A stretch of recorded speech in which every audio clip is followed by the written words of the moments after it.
Hello, everyone, and welcome to what I think is the 100th episode of The Raw Men. And today I've got Dale McGowen, who's starting up a new podcast, this one being Raising Freethinkers. Now, you previously did Parenting Beyond Belief, right?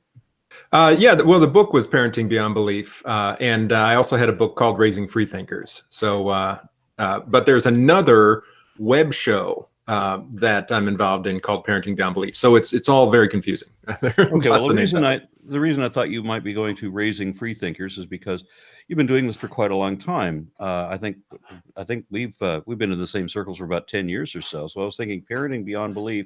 After this long, his kids must be grown now. So he's either going to be doing Beyond Parenting Beyond Belief, or he's going to be Grandparenting Beyond Belief. Oh gosh. So you come up with Raising Freethinkers, which covers the grandkids too. Okay. Okay. Yeah, exactly. Okay, so give me an idea. What do we got going on here? Well, basically, I realized I've been involved in this for 20 years now. I started a column for the Atheist Alliance in 1999 called Family Issues, and started writing about this. And ever since then, there have been the books and talks and a blog, 700 posts in the blog, articles, and all that sort of stuff. So I had a lot of material on a lot of topics, and I wanted to be able to do a deeper dive into a lot of these topics of raising kids in a non-religious family than I was able to do in the other material, to really consolidate a lot of those ideas from over the years and put it into this narrative podcast kind of a format, and really be able to go into greater depth and to put it into a podcast format, to me, is just ideal now. It's such a great thing to be able to pop in the earphones and listen no matter what you're doing. So I wanted to take all this material from over the years and bring it to a new audience and a new medium. Well, very good. So is this going to be along the lines of like a talk radio thing? Are you going to be doing interviews for this, or what sort of format are you going to follow? Actually, this one is just me. I've got 10 episodes done already that are available, and the 11th one is posting tomorrow. And what I do, each one is about 15 minutes long, and I put it into a narrative format that sort of tells the story of whatever this is. If I'm talking about evolution or curiosity or fear, education, death, whatever it is, with music and other sort of kind of production elements, so that it's really kind of a more of a storytelling show built around these ideas. But it's just me. Okay, so the music and the production and the storytelling. So that sounds pretty quality. I mean, is this going to sound a little bit like what is that other show? I'm trying. I can't believe Seth Andrews does it. Oh, the Thinking Atheist. Yeah, the Thinking Atheist. Yes. So I'm getting a feel that it's going to sound a bit like that.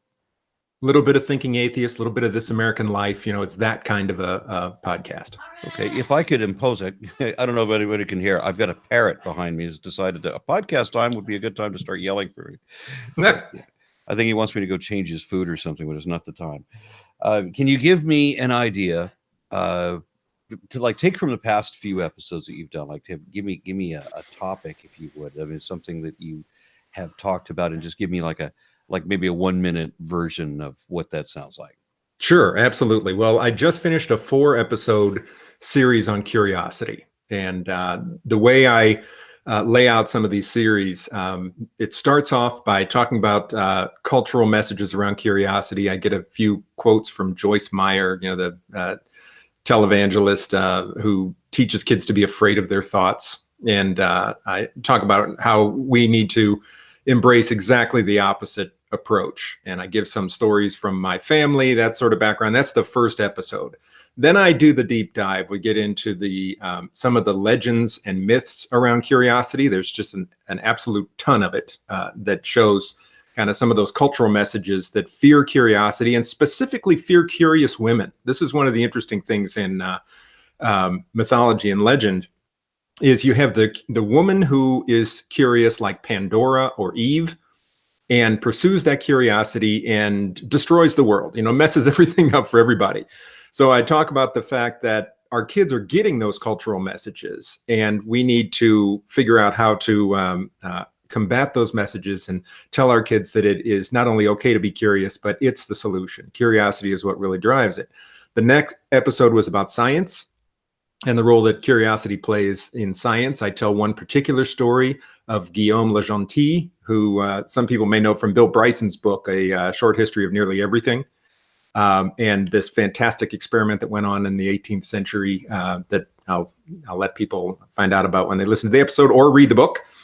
And then the last episode of that series was practical. How do you go about raising curious kids? What are the things we can do? What are the things we can say? How can we put them in the best possible position to become ravenously curious?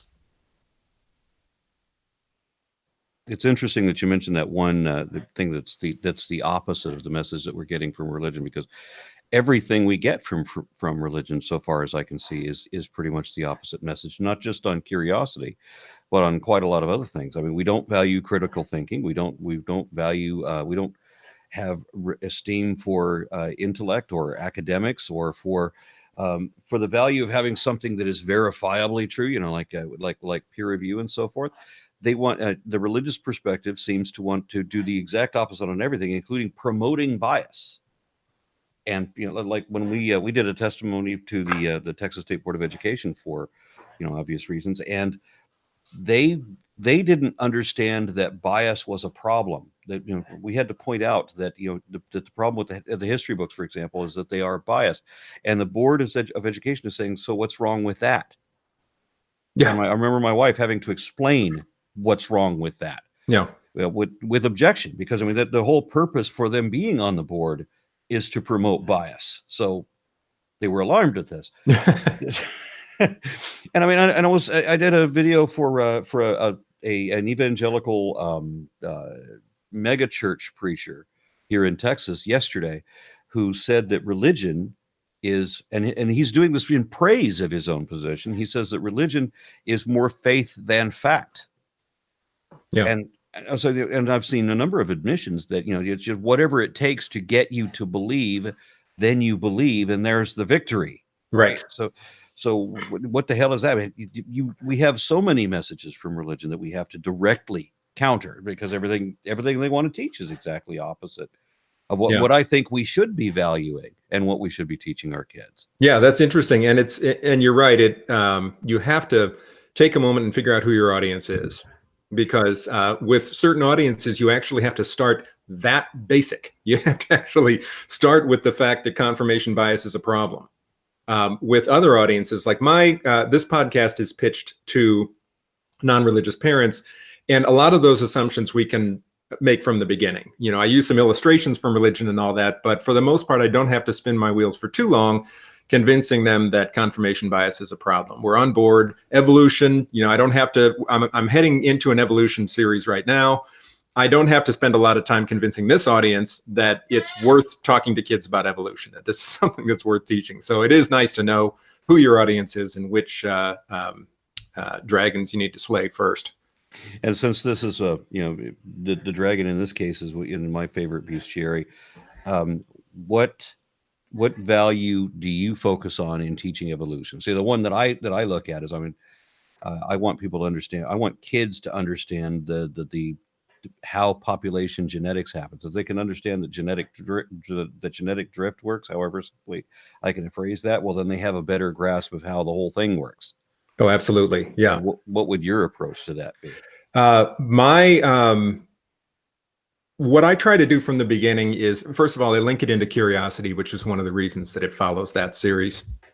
But then what I'm ultimately aiming at is that kids will see evolution as an inevitable thing, as it's something that once you understand how it works, it's not just something that you think, okay, yeah, that's true, but you actually see that it's inevitable. It's the way, it's not a force. So one of the things I try to get kids and adults away from is the idea that evolution is some sort of force that acts on living things, that we think this is, you know, some sort of necessary object. When in fact, it's simply an inevitable result of certain very simple concepts. And so getting kids to see that inevitability, tying it in with curiosity and wonder, that's what I try to do from the very beginning. And and then they take it in every direction. They take it into population genetics. They take it into living systems. They start to see how it relates to cosmic evolution. I mean, there are all sorts of ways in which this idea starts to bear fruit. So if we can just from the beginning get them curious enough to see it as a tool for understanding the universe much better than we would without it, that's where I like to start. And there's even connections with, economics and all that. I mean, oh, sure. Yeah. If I can get people to understand emergent complexity, that's always a big, lesson, because there are people that want to imagine that there's a tiny little person in the television, or that there's a whole band of miniature people inside the radio, because they have to put agency behind everything. They don't understand how the mechanisms of all that works. And I forgot where I was going to go with this. On the curiosity thing, I remember reading one of I was given an encyclopedia of science books when I was a little kid, like 10 or 11 years old. So I had this whole encyclopedia, but this was a long time ago. So these science books would be grossly outdated today. And a lot of things that we figured out since then were still mysteries then. And I actually liked that. I mean, you might always have the excuse that, that's how God did it. And isn't God great that God did it that way? And that always reminds me of that little Anthony Fremont out of the Twilight Zone, where people have to constantly remind themselves that, it's a good thing that you did that horrible thing, Anthony, right? That's a real good thing. We have to keep convincing ourselves of that. So you get this story that tells you that this is what happened, and you just have an excuse. It's a blanket excuse that works for absolutely everything, but then in fact it doesn't work for anything, because you're just making that assumption. So you don't actually understand how anything works. But regarding the science book, where today it's pretty well established that the moon came from a collision with this other planet, the size of Mars or what have you, and then it created all this ejecta that then spun around the Earth, and then over time collected and accreted into our moon. Right. So, but at the time, that wasn't very well established. And I think the books that I was talking about were actually written before we got moon rocks back. And so it was a hypothesis. It was one of 3 hypotheses that were put out there. And the science books are like, but who knows? It might have been something else too. And so I had something that there was no answer given. And where other people would be frustrated. And people in my family actually told me, well, they don't even tell you how it happened. Well, if they don't know how it happened, how can they tell me how it happened? Mm-hmm. But the fascinating thing is, and this was one of the things that inspired me to think scientifically, was the fact that this book doesn't tell me all the answers. In fact, it tells me it doesn't know all the answers. Yeah. And gave me an option of, here's something, maybe you can figure out what this is. Nobody's figured out what this is. Can you figure it out? And so I have an opportunity to contribute to the sum of human knowledge. I was excited about that as a little kid. Oh, absolutely. Yeah. And it actually gives you greater confidence in the answers that they do give.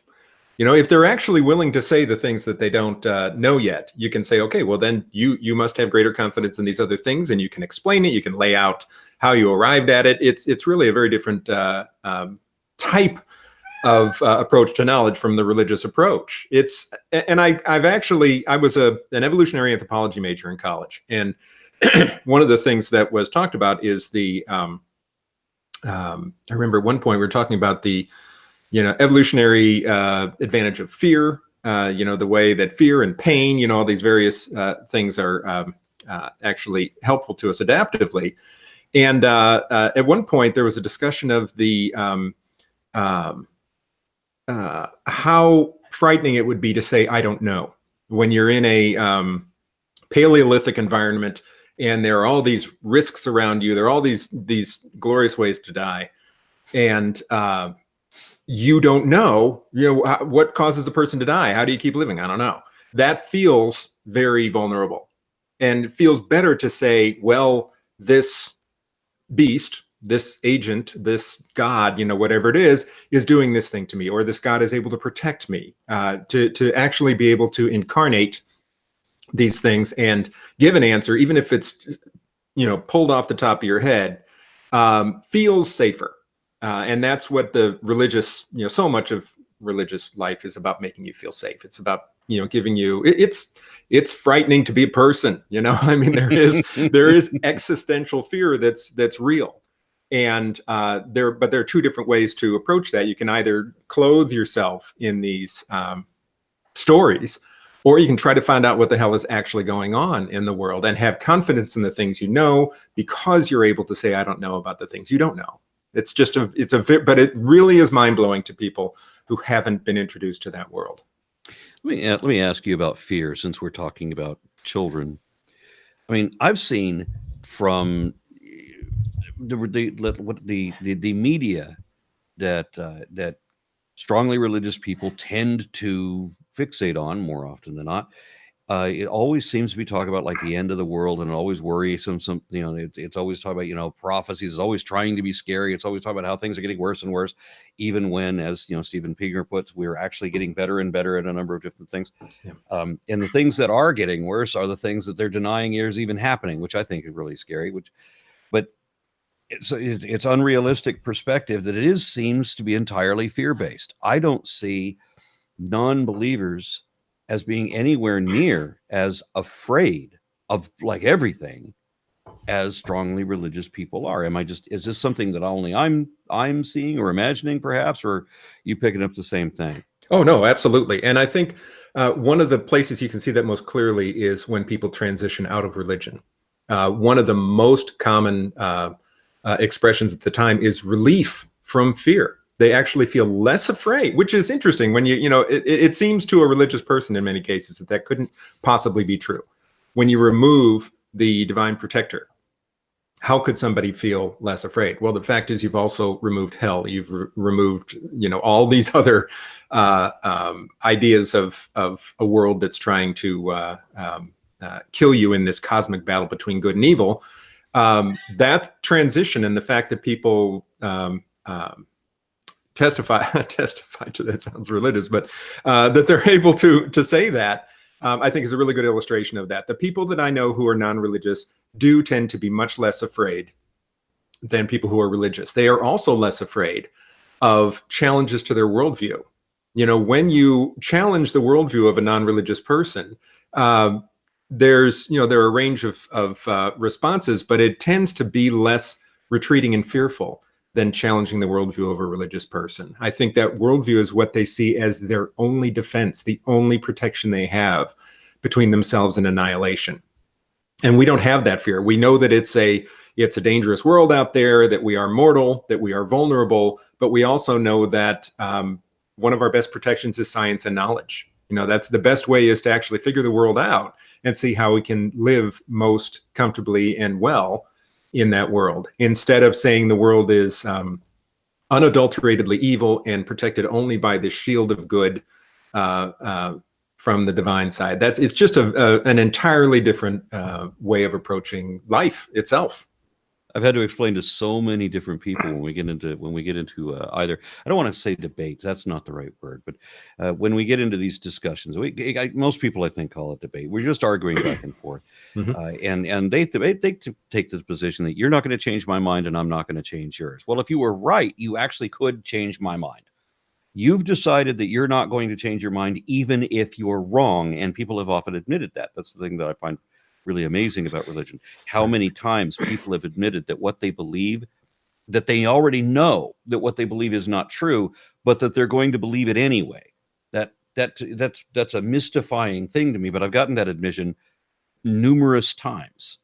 Oh yeah. Like the guy said that yesterday said, that religion is more faith than fact. And there was another senator that wanted to teach creationism in schools as an alternative to evolution, of course. And he said that evolution was just made up stuff pulled out of the air, just like any religion. He said that. So he admitted that everything he believes is made up stuff pulled out of the air. Oh my gosh, yeah. But they don't realize what they just said. You don't usually hear it that clearly. That's amazing. So how many times have I had to explain to people that you can't, all this bluffing and puffing up. I mean, I do this thing where I tell people that I will prove evolution to your satisfaction. I'll do it in a couple dozen mutual. If I could get people to be honest with me, I could do this a lot faster. I would say that in 12 mutual exchanges, you will know that evolution is real. You'll be an evolutionist the rest of your life. You'll never use that word, but you will be an evolutionist for the rest of your life, and you'll be embarrassed that you ever believed in creationism. I have to do it in 24 mutual exchanges because it takes so long to get through the initial bluffing and puffing up and posturing. It's like two chickens getting ready to get into a fight. They're all fluffed up and everything, and they have to do the little dance and everything before they get into it. And I have to tell these people, you can't intimidate me. Yeah. If I were wrong, the differences between my position and yours, if I was wrong, I would want to know that. And I would thank you if it turns out you're right and I'm wrong, and you show me that, well, then I'm not wrong anymore. Thank you for fixing that problem that I was wrong. There have been things that I've been wrong about. Things I've been wrong about for years and years and years, and eventually figure it out. Eventually somebody points it out, and then I have to change my position. And I've always been a better person when that happens. That's how I got to the position that I am, is because I care about what truth is. And that's, to me, the most disturbing thing, is that religion doesn't care about what truth is. They're all about, proclaiming absolute truth with the capital T, but there's nothing in anything that they say that is verifiably true, and they will occasionally openly lie about that. So I'm just, that's I think the biggest distinction that I personally draw between whether you get into a not necessarily just an atheist position, but even I'm atheist because I have a regard for truth, because I want to understand science, because I don't want to say the thing. I don't want to assert baseless speculation as though it were fact, because that's dishonest, but that is all that religion does, right? Yeah. Yeah. So there's where I draw the line. Do you care about truth or not? And if you don't care about truth, then you're going to do as so many people have done when I try to reason with them. I've actually seen grown-up people stick their fingers in their ears, close their eyes, go, no, because I am making sense. Yeah. Right.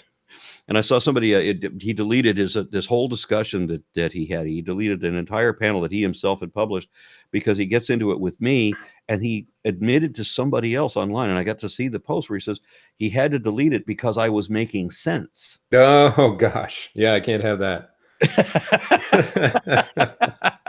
So when we're talking about raising kids, I don't understand where I've seen homeschool teaching materials that different ways of getting kids to embrace their faith, to believe things that are not evidently true, right? And these little things about, like reaching your hand into an empty bag and assuming that something's going to be in there, so that you're afraid of reaching it, even though the bag is empty. You have to pretend that there's something in it, so it builds faith. Why would you build faith? Right. It seems like the most detrimental thing that you could possibly do to a kid. Yeah. Especially since we're so naturally curious. Oh, see, that's the thing I talk about in that curiosity series, is the fact that it really does have to be drummed out of a child. The curiosity is quite natural at the beginning, and the faithful, if you want to take a faithful approach and get them to embrace things that are ridiculous, you actually have to get rid of that. You have to suppress that natural curiosity. So we're in a much easier position in that way. We don't have to protect them from things in the outside. We can actually just engender and nurture this thing that's just, if when you talk to an 18-month-old kid and try to get them curious, you aren't getting them curious. You're not instilling curiosity in them. You're just drawing it out. It's absolutely natural. All you want to do is prevent it from being drummed out of them. It's a better way to go, and it's a more fun way to go as a parent than what conservative religious parents have to do. And it's become much more difficult for them. I must say, it's when you're in a world that has an internet and has access to various opinions and diversity of people around them, and all these sorts of things make it more difficult to build these walls around their kids. And that's the reason that they end up going to these ridiculous extremes, not just the homeschooling, but the, banning the internet and banning access to people with other ideas. It's become very difficult for them, and my heart breaks for them. One of my fondest memories of my grandchild was when she was about 18 months old, when you just mentioned that.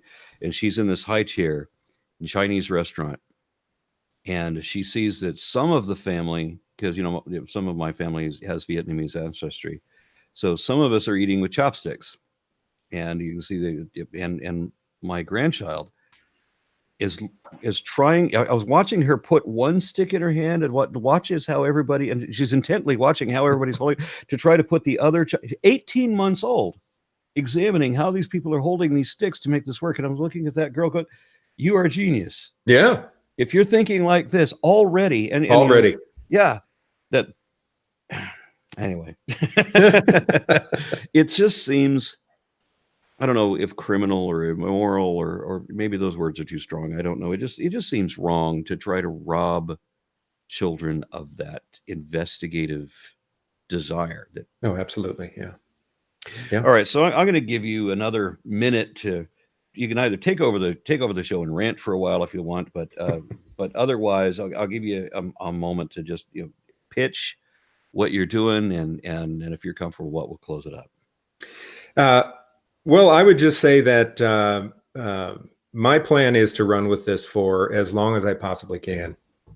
And the last 20 years have been amazing because the changes that have happened in secular parenting, non-religious parenting is when in 1999, when I was writing about it, it was absolutely a voice in the wilderness. Even when Parenting Beyond Belief came out in 2007, before I put that book together, I went online and looked for parent support groups around the United States. I was able to find one non-religious parent support group in the United States. And now there are hundreds. It's a very common thing scattered around the country. There are a few that have hundreds of members that meet on a regular basis, that volunteer together. So it's an entirely different world. And I think that world needs something different from the basics that we were putting out 10, 15 years ago, the very basic ideas. That's still needed. When people are new to this, they still need the practical advice and all that. But this podcast is intended to be that deeper dive that really looks, for example, I'm headed into the evolution series, and I'm going to talk about how to get your kids engaged in evolution. But I'm also going to talk about the theory itself. I think parents really need to be sure to understand what it says and what it doesn't say. There's still, sometimes I run across non-religious parents who don't necessarily have a complete understanding of what that remarkable theory says. And I think it's good for them to know the firestorm of opposition that it faced in the late 19th and early 20th century, and how it finally came together in the 1920s in the synthesis with genetics. Those are things that aren't in the books. They're not the sort of things that we would typically get into then, because we were focused on the fundamentals. But now I think it's time to tell a broader story, to connect the parenting that we're doing and all of these issues of fear and curiosity and mortality and evolution and science and so on, connect it with the larger cultural story, and allow parents to draw from that what they want to, what they can, depending on what age their kids are. When I go into some of these stories are not going to have anything of value for a 3 or 4 year old, but they might be the sort of thing that a teenager is going to really get engaged in. When I talk about the story of Guillaume Le Gentil, for example, that's something that, late elementary kids and into middle school, that's really a prime place to start hearing that story. So the purpose of this podcast is, in an entertaining but substantive way, to really do that deeper dive and bring a more complete story to these parents that are doing this really remarkable thing. Outstanding. Dale McGowen, formerly Parenting Beyond Belief, now Beyond Parenting Beyond Belief, and Raising Freethinkers. Thank you for being on. My pleasure. Thanks very much.